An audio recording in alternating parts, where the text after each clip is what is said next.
नमस्कार, मी द्वारका प्रसाद वायाळ आणि आपण पाहत आहात माझे यूट्यूब चॅनल स्पर्धा परीक्षा राज्यशास्त्र। विद्यार्थी मित्रांनो, मागील काही व्हिडिओमध्येच आपण सेटच्या परीक्षेचा काही भाग पाहण्याचा प्रयत्न केलेला आहे। आज आपण प्रत्यक्ष 2019 मध्ये सेटच्या परीक्षेत जो पहिला पेपर आलेला होता त्या पेपरचा सराव घेणार आहोत।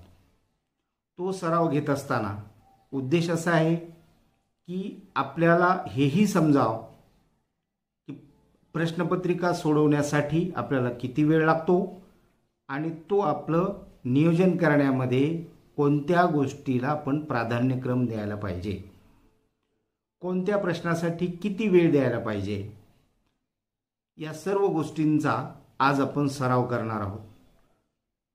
सेटची परीक्षा जवळ येऊ लागलेली आहे। ती परीक्षा येत असताना आपल्यालाही अभ्यासाची घाई झालेली असेल।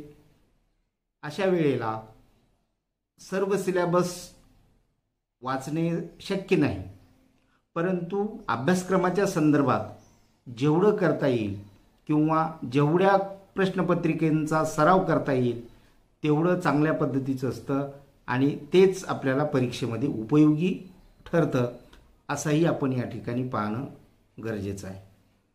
मला असं वाटतं की सर्व विद्यार्थ्यांना हा व्हिडिओ आवडेल, परंतु तत्पूर्वी हेही तुम्ही असं लक्षात घ्या की हा व्हिडिओ थोडा मोठा होणार आहे।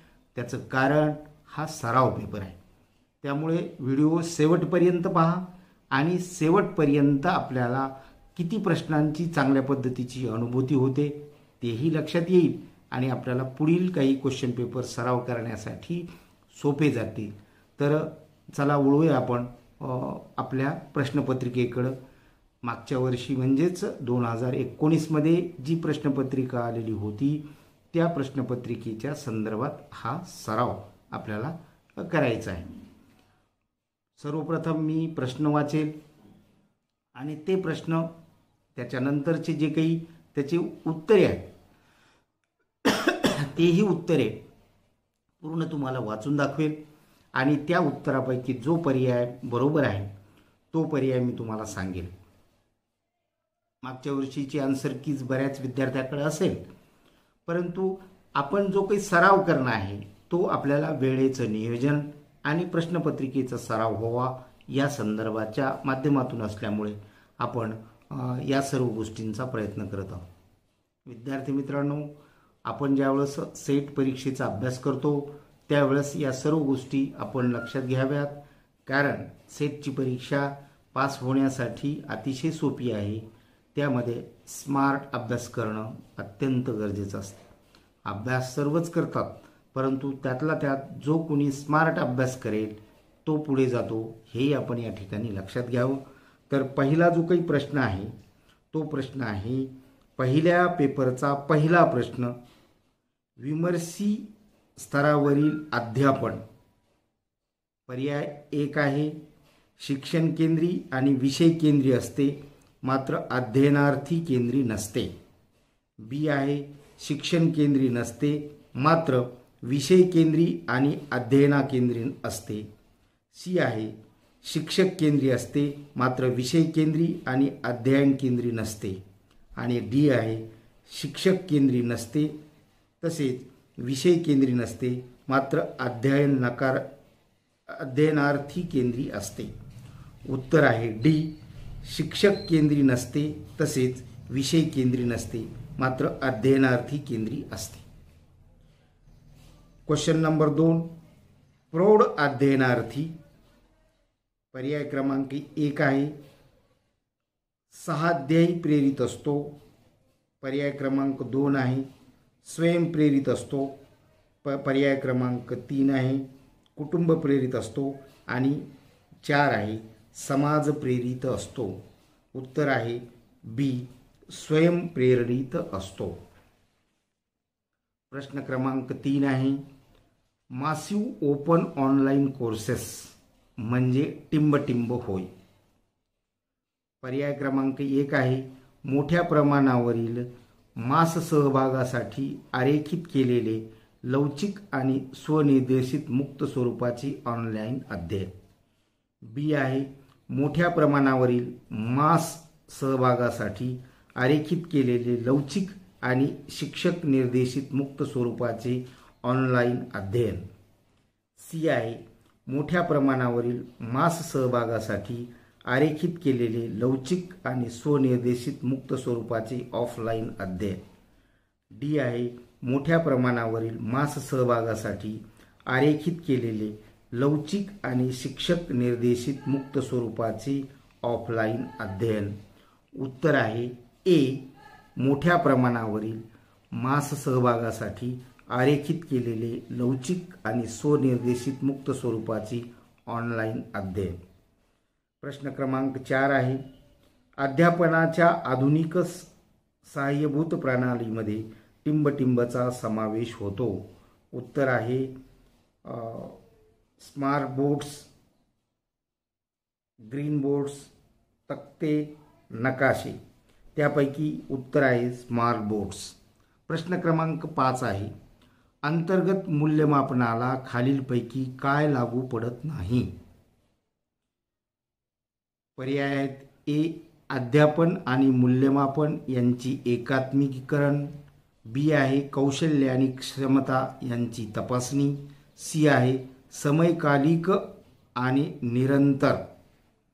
आणि डी आहे केवळ संपादन चाचण्याचा उपयोग. उत्तर आहे डी केवळ संपादन चाचण्याचा उपयोग. सत्यशोधनासाठीची संवाद पद्धती यांनी दिली. क्वेश्चन नंबर हा 6 आहे. पर्याय आहेत number A Plato, B Socrates, C Froebel, D Herbart. उत्तर आहे सॉक्रेटिस. प्रश्न क्रमांक 7 आहे जर एक चल नामांकन श्रेणीवर मोजले जात असेल आणि दुसरे चल आंतरश्रेणीवर मोजले जात असेल तर योग्य संशोधन पद्धती टिंबटिंब ही असेल. पर्याय ए प्रायोगिक पद्धती, बी व्यक्ती अभ्यास पद्धती, सी तिर्यक छेदात्मक पद्धती, डी सहसंबंध पद्धती. उत्तर आहे ए म्हणजेच प्रायोगिक पद्धती. प्रश्न क्रमांक आहे 8 खालीलपैकी कोणते चांगल्या परिकल्पनेचे वैशिष्ट्य नाही. पर्याय क्रमांक ए आहे तपासणी क्षमता, बी वस्तुनिष्ठता, सी गुंतागुंत आणि डी संबोधन स्पष्टता. उत्तर आहे सी गुंतागुंत. प्रश्न क्रमांक 9 जर वारंवारिता वितरणाचे मध्यमान आणि मध्यांक अनुक्रमे 20 व 22 असतील तर त्या वितरणाचे बहुलक टिंबटिंब असेल. उत्तर आहे सी म्हणजेच 26. पर्याय क्रमांक सी 26. प्रश्न क्रमांक 10 आहे दुसऱ्याचे संशोधन आवश्यकते श्रेय न देता वापरणे यास टिंबटिंब असे म्हणतात. पर्याय क्रमांक ए आहे कॉपीराइट, बी आहे वाङ्मय चौर्य, नंबर सी आहे प्रकाशन आणि डी आहे स्वामित्व हक्क. उत्तर आहे बी वाङ्मय चौर्य. प्रश्न क्रमांक 11 ते 15 साठी एक सूचना आहे की खाली पुढे म्हणजे उतारा दिलेला आहे तो मराठी आणि इंग्रजीमध्ये अशा दोन्ही भाषेत उतारा आहे. आपल्याला त्या खाली दिलेले 11 ते 15 या क्रमांकावरील प्रश्न सोडवायचे आहेत. प्रथम मी उतारा आपल्याला वाचून दाखवतो. तो उतारा लक्षात घ्या आणि त्यानंतर जे काही 5 प्रश्न तुम्हाला विचारलेले आहेत त्या 5 प्रश्नांची उत्तरं आपल्याला या ठिकाणी द्यायची आहेत. तर तो उतारा पुढील प्रमाणे आहे. भारतीय माणसाची एक विशिष्ट मनोवृत्ती आहे.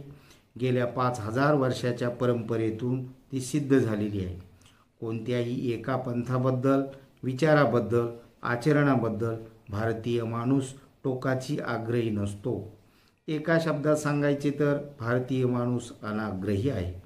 अनाग्रही असणे चांगले की वाईट हा खरा प्रश्न नाही. खरा प्रश्न आधी तेथील समाजाचे हे स्वरूप नीट समजून घेण्याचा आहे. म्हणूनच या समाजाला एकात्म करताना येथील विचारवंतांनी विविधतेत एकता अशी घोषणा दिली. यात प्रत्येक समाजाची स्वायत्ता टिकून राहते, प्रत्येक समाजाची अहंता सुखावते आणि आपण एक असल्याची जाणीव हळूहळू रुजवता येते. दुसऱ्या शब्दात सांगायचे तर भारत हे कधीच एक राष्ट्र नव्हते. इथे जातींचे स्वायत्त गट होते. या स्वायत्त गटांनी धर्मपंथांचे वस्त्र चढवून पुन्हा आपले वेगळेपण टिकवले होते. भाषेच्या सीमारेषांनी पुन्हा आपापले वेगळेपण राखले होते. अशा आपल्या समाजाने गेल्या 150 वर्षात एक नवे वळण घेतले आहे. जातीची स्वायत्तता प्रादेशिक स्वायत्तेत विलीन करण्यास आज आपला समाज मानसिकदृष्ट्या तयार झाला आहे. ही प्रादेशिक स्वायत्तता कायम ठेवून राष्ट्रीय ऐक्य निर्माण व्हावे या ध्येयवादास इथल्या समाजाने मान्यता दिलेली आहे आणि हा सर्व गेल्या 150 वर्षातल्या अनेक चळवळींचा एक अंतिम परिणाम आहे. एका फार मोठ्या संक्रमणातून भारतीय समाजाची वाटचाल चालू आहे. अशा वाटचालीचा अभ्यास करण्याचे अत्यंत महत्त्वाचे साधन वाङ्मय असते. वाङ्मय ही मनुष्यनिर्मित कला आहे. अत्यंत परिचित आणि सहज उपलब्ध असलेल्या भाषेच्या साधनातून ती प्रगट होते. भाषेत मृत संस्कृतीचे जसे अनेक अवशेष असतात तसे समाजाच्या बदलत्या स्थितीगतीचेही तरंग असतात. म्हणून वाङ्मय ही कला जशी संस्कृतीची फलश्रुती आहे तशीच संस्कृतीच्या अभ्यासाचेही ते फार मोठे साधन आहे. वाङ्मयाचा व्यवहार ते ज्या संस्कृतीत निर्माण होते त्या संस्कृतीच्या आकलनाशिवाय कळणेच शक्य नाही. आता या उतार्यावर जे काही प्रश्न आहेत ते पुढील प्रमाणे. प्रश्न क्रमांक 11 आहे, भारतीय माणूस अनाग्रही आहे कारण पर्याय आहे ए त्याची सर्वसमावेशकता, बी त्याची भावनात्मकता, सी त्याची संघटनशीलता आणि डी त्याचा बुद्धिप्रामाण्यवाद. 11चं उत्तर आहे ए त्याची सर्वसमावेशकता. प्रश्न क्रमांक 12, भारतीय समाजव्यवस्था ही वैविध्यपूर्ण आहे, तशी ती अंतर्गत येणाऱ्या प्रत्येक समाज घटकाला त्याची वैचारिक स्वातंत्र्य देणारीही आहे. पर्याय क्रमांक 1 संपूर्ण विधान बरोबर आहे, बी संपूर्ण विधान चूक आहे, सी पूर्वार्ध बरोबर आहे, उत्तरार्ध चूक आहे, डी पूर्वार्ध चूक आहे, उत्तरार्ध बरोबर आहे आणि उत्तर आहे ए संपूर्ण विधान बरोबर आहे. प्रश्न क्रमांक 13 आहे, भारत हे कधीच एक राष्ट्र नव्हते कारण पर्याय क्रमांक 1 आहे धर्मपंथांचा आंधळेपणा, बी सामाजिक अहंकार, सी जातीजातीतील स्वायत्ता, डी भाषिक समानता आणि उत्तर आहे सी जातीजातीतील स्वायत्ता. प्रश्न क्रमांक 14, जातीय स्वायत्ता आणि प्रादेशिक स्वायत्ता या दोन बाबी स्वतंत्र असून त्या दोन्ही एकत्र आल्यास राष्ट्रीय ऐक्याची भावना वाढीस लागते. पर्याय क्रमांक ए आहे संपूर्ण विधान चूक, बी आहे संपूर्ण विधान बरोबर, सी आहे पूर्वार्ध बरोबर, उत्तरार्ध चूक आणि डी आहे पूर्वार्ध चूक, उत्तरार्ध बरोबर आणि उत्तर आहे आपलं बी म्हणजे संपूर्ण विधान बरोबर आहे. प्रश्न क्रमांक 15, वाङ्मयाच्या अभिव्यक्तीचे माध्यम कोणते?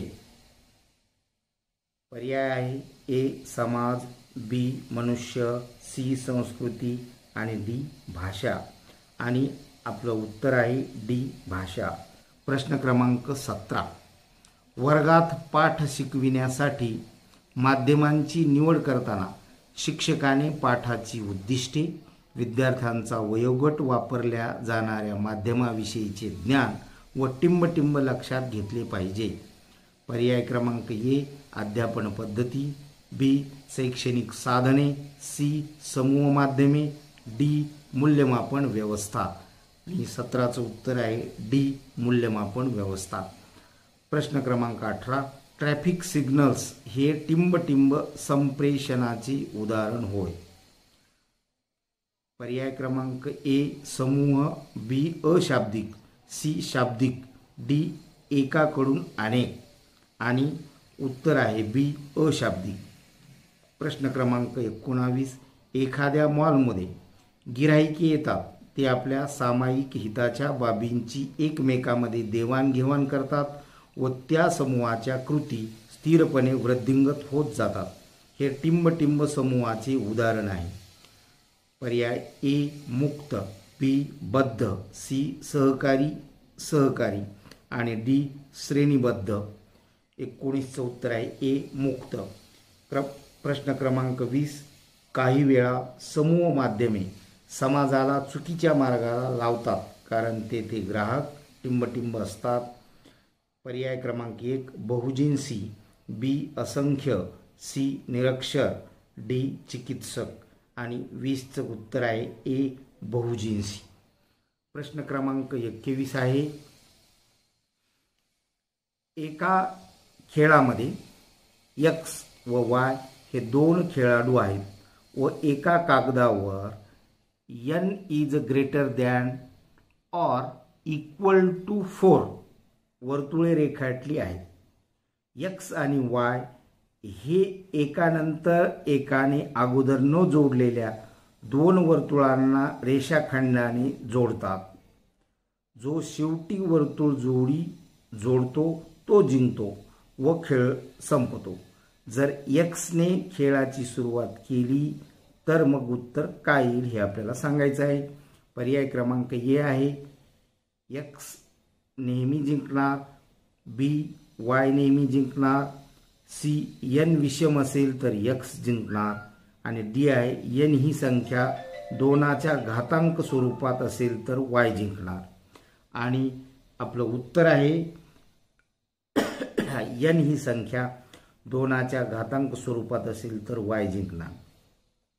प्रश्न क्रमांक 22 आहे, एका वर्गातील रांगेत असलेल्या 10 खुर्च्या C1, C2, C3 टिंब C10 ना 1, 2, 3 टिंब 10 या संख्यांनी नामांकित केलेले आहे.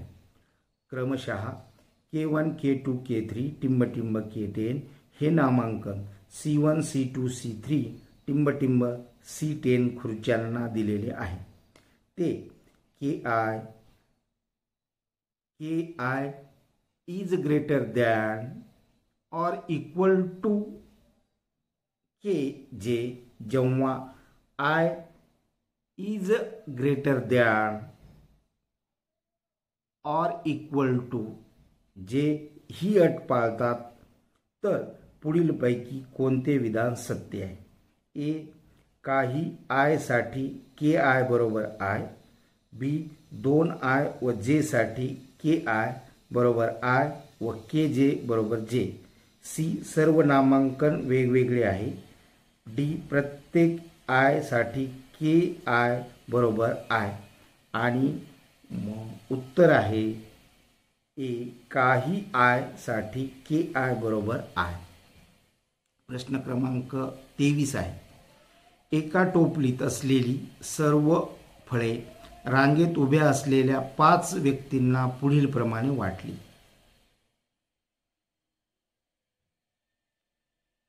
दुसऱ्या व्यक्तीस इथं फळेऐवजी फुले असं आहे, परंतु ळ हा त्या ठिकाणी शब्द आल्यामुळे फळे असा उच्चार झालेला आहे. तर फुले म्हणजेच मीन्स इंग्लिशमध्ये त्याला फ्लावर्स असं म्हटलेलं आहे, म्हणून आपण फुले असं त्याचं स्पष्टीकरण घेऊ. दुसऱ्या व्यक्तीस पहिल्या व्यक्तीच्या निम्मी फुले, तिसऱ्या व्यक्तीस दुसऱ्यापेक्षा निम्मी फुले, चौथ्या व्यक्तीस तिसऱ्यापेक्षा निम्मी फुले व पाचव्या व्यक्तीस चौथ्या व्यक्तीपेक्षा निम्मी फुले दिली. जर पाचव्या व्यक्तीस 1 फूल मिळाले तर टोपलीतील एकूण फुले किती. 23 त्याचं उत्तर आहे 31. पर्याय क्रमांक ए 31. एक काम 6. प्रश्न क्रमांक 24 लक्षात घ्या. आता एक काम 6 पुरुष किंवा 8 मुले 24 दिवसात पूर्ण करतात, तर तेच काम 7 पुरुष आणि 12 मुले मिळून किती दिवसात पूर्ण करतील.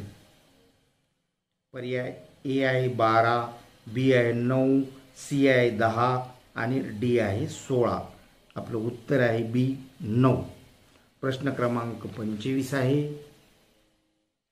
एका समांतरभुज चौकोनाचे क्षेत्रफळ 128 cm वर्ग आहे व त्याची उंची संबंधित पायापेक्षा दुप्पट आहे, तर त्या पायाची लांबी किती? पर्याय क्रमांक 1 6 cm, बी 7 cm, सी 12 cm आणि डी 8 cm. आणि उत्तर आहे आपलं डी म्हणजेच 8 cm. खाली दिलेल्या संकल्पना अर्थपूर्ण व तार्किक पद्धतीने मांडून योग्य क्रम कोणता ते शोधा. आता या ठिकाणी क्रम दिलेला आहे, तो क्रम आपण अगोदर पाहायचा आहे आणि त्यानुसार त्याची क्रमवारी आपल्याला करायची आहे. त्यामध्ये नंबर 1 गवत, दही, दूध, गाय आणि लोणी असं दिलेलं आहे. आणि उत्तर आहे आपल्याला या ठिकाणी डी म्हणजे 4 अगोदर गाय, नंबर त्याच्यानंतर 1 गवत, नंबर 3 दूध, नंबर 2 दही आणि नंबर 5 त्याच्यानंतर लोणी असा तो क्रम आहे. म्हणजे हे उत्तर डी आपलं बरोबर आहे. प्रश्न क्रमांक 7, जर HJLN याचे रूपांतर ILOR असे होत असेल तर त्याच तत्वाने DFHJ यासाठी कोणता पर्याय बरोबर असेल?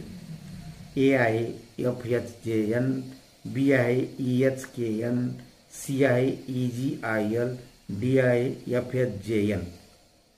आणि उत्तर आहे EHKN. नंबर 28, पोपटाचा रंग हिरवा आहे हे विधान प्रमाणाचे आहे. ए प्रत्यक्ष, बी अनुमान, सी उपमान आणि डी अर्थापत्ती. आणि उत्तर आहे ए प्रत्यक्ष. क्वेश्चन नंबर 29, खाली दिलेल्या विधानावर आधारित कोणते निष्कर्ष उचित आहेत? विधान क्रमांक 1 सर्व गाढव कष्टाळू आहेत. विधान क्रमांक 2 काही कष्टाळू प्राणी मानव आहेत. आणि निष्कर्ष 3 काही गाढव कष्टाळू आहेत. आणि निष्कर्ष 2 काही गाढव मानव आहेत. एच पर्याय आहे 1 फक्त, बी 2 फक्त, सी 1 आणि 2 दोन्ही आणि डी 1 नाही 2 पण नाही. आणि उत्तर आहे आपलं बी फक्त 2 फक्त. प्रश्न क्रमांक 30 आहे, खालीलपैकी कोणती आकृती 3 संकल्पनामधील संबंध बरोबर दर्शविते?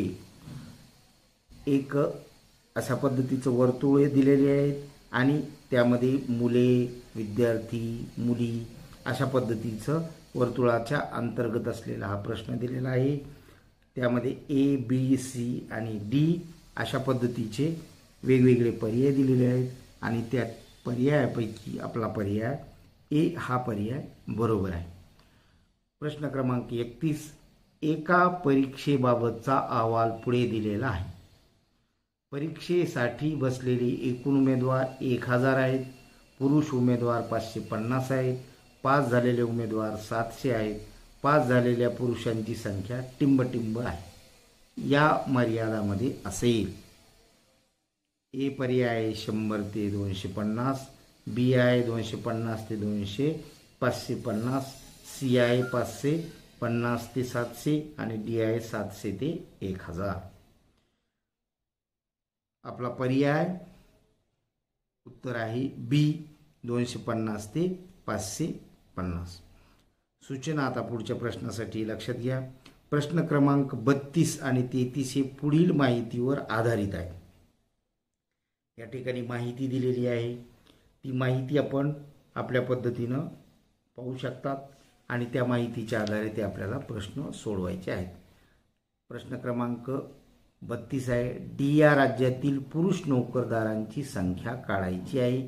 वर जी आकडेवारी दिलेली आहे त्या आकडेवारीच्या माध्यमातून हे आपल्याला उत्तर काढायचं आहे आणि ते उत्तर आहे सी म्हणजे 28,000. 33 क्रमांकाचा जो काही प्रश्न आहे, पदोत्तर स्त्री नोकरदारांची बी राज्यामधील संख्या काढायची सांगितलेली आहे. प्रत्यक्ष जोपर्यंत ते आपण माहिती पाहत नाहीत तोपर्यंत आपल्याला या प्रश्नांची उत्तरं वेगवेगळ्या पद्धतीनं देता येणार नाही. तर 33 क्रमांकाचं प्रश्नाचं उत्तर आहे डी म्हणजेच 7000. आता पुढील 34 आणि 35 हे जे काही प्रश्न आहेत ते वर्तुळावर आधारित आहेत आणि या ठिकाणी हे संपूर्ण वर्तुळ दिलेलं आहे आणि त्या ठिकाणी 2 प्रश्न अशी वर्तुळासाठी दिलेले आहेत. त्यामध्ये 34वा प्रश्न आहे, जर कागदाचा खर्च 16,000 रुपये असेल तर अन्य खर्चाची रक्कम काढा. आणि उत्तर आहे 34C म्हणजेच 8,000. आणि 35 क्रमांकाचं उत्तर आहे, मानधनाच्या रकमेवर 10% दराने कर कापल्यास कराची रक्कम टिंब अशा पद्धतीची आहे. आणि उत्तर आहे ए म्हणजे 1200. प्रश्न क्रमांक 37 आहे, जगातील पहिला संगणक ENIAC या वर्षी विकसित करण्यात आला. ए आहे 1945, बी आहे 1940, सी आहे 1955, डी आहे 1960. आणि उत्तर आहे ए 1945. प्रश्न क्रमांक 38 आहे, भारतात पुढीलपैकी कोणती संवाद सेवा नुकतीच बंद करण्यात आली. त्यामध्ये नंबर 1 आहे टपाल सेवा, नंबर बी आहे दूरध्वनी लँडलाईन, सी आहे तार आणि डी आहे फॅक्स. उत्तर आहे सी तार.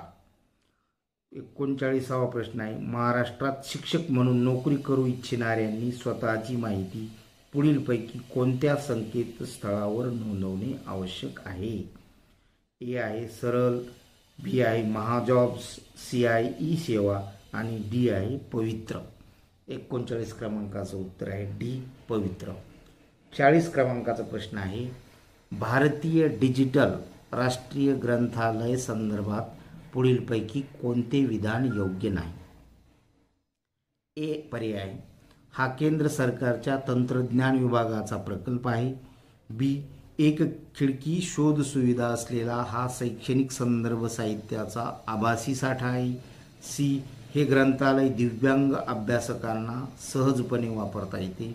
आणि डी, या ग्रंथालयाचा विकास भारतीय तंत्रज्ञान संस्था IIT खरगपूर येथे करण्यात येत आहे. आणि आपलं उत्तर आहे ए, हा केंद्र सरकारच्या तंत्रज्ञान विभागाचा प्रकल्प आहे. प्रश्न क्रमांक 41, ओझोन कमी करण्याच्या पदार्थाविषयीची परिषद म्हणून टिंब म्हणूनही ओळखली जाते. ए, बेसेल परिषद, बी, मॉन्ट्रियल प्रोटोकॉल, सी, रामसर परिषद, डी, विविध देशांच्या गटांची परिषद. आणि उत्तर आहे बी, मॉन्ट्रियल प्रोटोकॉल. प्रश्न क्रमांक 42, ध्वनी तीव्रतेची पातळी मोजण्यासाठी पुढीलपैकी कोणते एकक वापरले जाते. आणि ए आहे JOULE, बी आहे PPM, सी आहे BIT आणि डी आहे DB. आणि आपला उत्तर आहे DB. प्रश्न क्रमांक 43 आहे, हरित भारत मोहीम हा टिंबचा भाग आहे. पर्याय क्रमांक ए, सहस्रक विकास उद्दिष्टे, बी, नद्या विकास योजना, सी, स्वच्छ भारत अभियान, डी, वातावरणीय बदलासाठीचा राष्ट्रीय कृती योजना. आणि उत्तर आहे आपलं डी, वातावरणीय बदलासाठीचा राष्ट्रीय कृती योजना. प्रश्न क्रमांक 44, आंतरराष्ट्रीय सौर सहभागित्व हे सौर ऊर्जा सहकार्य विकासासाठी कोणी प्रस्तावित केले होते. ए आहे भारतीय प्रधानमंत्री, बी आहे फ्रान्सचे राष्ट्राध्यक्ष, सी आहे आफ्रिकन युनियन आणि डी आहे युरोपियन युनियन. आणि उत्तर आहे ए, भारतीय प्रधानमंत्री. प्रश्न क्रमांक 45 आहे, अन्न साखळीतून निर्माण होणारी विषारी रसायने टिंब याला कारणीभूत होतात. आणि पर्याय क्रमांक 1, संचय, बी, उत्सर्जन, सी, जैव विस्तारीकरण, डी, काढून टाकणे. आणि उत्तर आहे सी, जैव विस्तारीकरण. प्रश्न क्रमांक 46, तांत्रिक व वैज्ञानिक शिक्षण हे टिंब प्रणालीमध्ये दिले जाते. ए आहे वैदिक शिक्षण, बी पूर्ववैदिक शिक्षण, सी बुद्धिस्ट शिक्षण आणि डी इस्लामिक शिक्षण आणि 46 क्रमांक सी आहे बुद्धिस्ट शिक्षण। प्रश्न क्रमांक 47 UGCने प्रसिद्ध केलेल्या यादीनुसार टिंबटिंब या राज्यात सर्वात जास्त विद्यापीठे आहेत। नंबर ए उत्तर प्रदेश, बी महाराष्ट्र, सी तामिळनाडू, डी राजस्थान आणि उत्तर आहे डी राजस्थान। प्रश्न क्रमांक 48 विविध विद्याशाखेतील MOOC कोर्सेस विकसित करण्यासाठी MHRDने 8 राष्ट्रीय कोऑर्डिनेटर्सपैकी टिंबटिंब ही एक संस्था नामित केलेली आहे। ए मुंबई विद्यापीठ, बी विद्यापीठीय अनुदान आयोग, सी यशवंतराव चव्हाण महाराष्ट्र मुक्त विद्यापीठ आणि डी आहे IIT मुंबई आणि उत्तर आहे आपलं बी विद्यापीठीय अनुदान आयोग। प्रश्न क्रमांक 49 आहे बहुतांशी राज्य विद्यापीठे ही टिंबटिंब स्वरूपाची विद्यापीठे आहेत। ए संलग्नित, बी अभिमत, सी स्वयं अर्थसहाय्यित आणि डी खाजगी आणि उत्तर आहे ए संलग्नित। आणि प्रश्न क्रमांक 50 प्राचार्यासाठी प्रशासकीय कोर्स कोणते आस्थापना आयोजित करते? पर्याय क्रमांक ए आहे मानव संसाधन मंत्रालय, बी आहे विद्यापीठ अनुदान आयोग, सी आहे राष्ट्रीय शैक्षणिक नियोजन व प्रशासन विद्यापीठ आणि डी आहे राष्ट्रीय शिक्षण परिषद आणि उत्तर आहे सी राष्ट्रीय शैक्षणिक नियोजन व प्रशासन विद्यापीठ। विद्यार्थी मित्रांनो, हे 50 प्रश्न होते। या 50 प्रश्नामधील काही प्रश्न या ठिकाणी आपल्याला तांत्रिक अडचणीमुळे पूर्णतः सोडवता येणं शक्य नाही, परंतु या प्रत्येक प्रश्नाचं जर आपण व्यवस्थित ॲनालिसिस जर केलं तर ज्या ज्या घटकावर हे प्रश्न आलेले आहेत या प्रत्येक घटकाच्या संदर्भातील अशाच स्वरूपाचे कोणकोणते प्रश्न येऊ शकतात हे आपण या ठिकाणी तपासून पाहू शकतो। त्यासाठी उदाहरणादाखल ही प्रश्नपत्रिका घेतलेली आहे। तुम्हाला लक्षात आलेलं असेल ही प्रश्नपत्रिका सोडवण्यासाठी फक्त 1 तासाचा वेळ आहे। प्रश्न 50 आहेत आणि वेळ 1 तासाचा आहे, म्हणजेच 60 मिनिटे गृहीत आपण धरू असं की 10 मिनिटं आपला संपूर्ण पेपरचा आढावा घेण्यासाठी निघून जातील आणि एक प्रश्नाला साधारणपणे 1 मिनिटाचा वेळ आहे। त्यामुळे आपला वेळेचं नियोजन करणं महत्त्वाचं आहे। त्याचप्रमाणे प्रत्येक प्रश्नाला समजून घेऊन लगेचच त्याचं उत्तरही देणे आवश्यक आहे। विद्यार्थी मित्रांनो, सेटची परीक्षा पास होण्यासाठी या ज्या काही स्मार्ट गोष्टी ज्या लागतात त्या स्मार्ट गोष्टीपैकी ही एक गोष्ट अशी आहे की प्रश्नपत्रिका वाचून समजून आणि तिचा आशय कशा पद्धतीचा असतो तो लक्षात घेणे गरजेचं आहे आणि तो जर आपण लक्षात घेतला तर आपण ही प्रश्नपत्रिका किती सोपी आहे सहज सोडू शकतो। केवळ आणि केवळ आपला सराव नसल्यामुळे ही क्वेश्चन पेपर आपण सोडू शकत नाही असं होता कामा नये। थोडा सराव केला म्हणजेच त्याला आपण असं म्हणतो की स्मार्ट अभ्यास। सराव म्हणजे स्मार्ट अभ्यास, कारण टू द पॉईंट आपल्याला जाता येतं की प्रश्न कोणत्या स्वरूपाचे असते। की जसं उदाहरणादाखल मी तुम्हाला उतारा असं म्हटलं, उतारा किती गहन स्वरूपाचा आहे।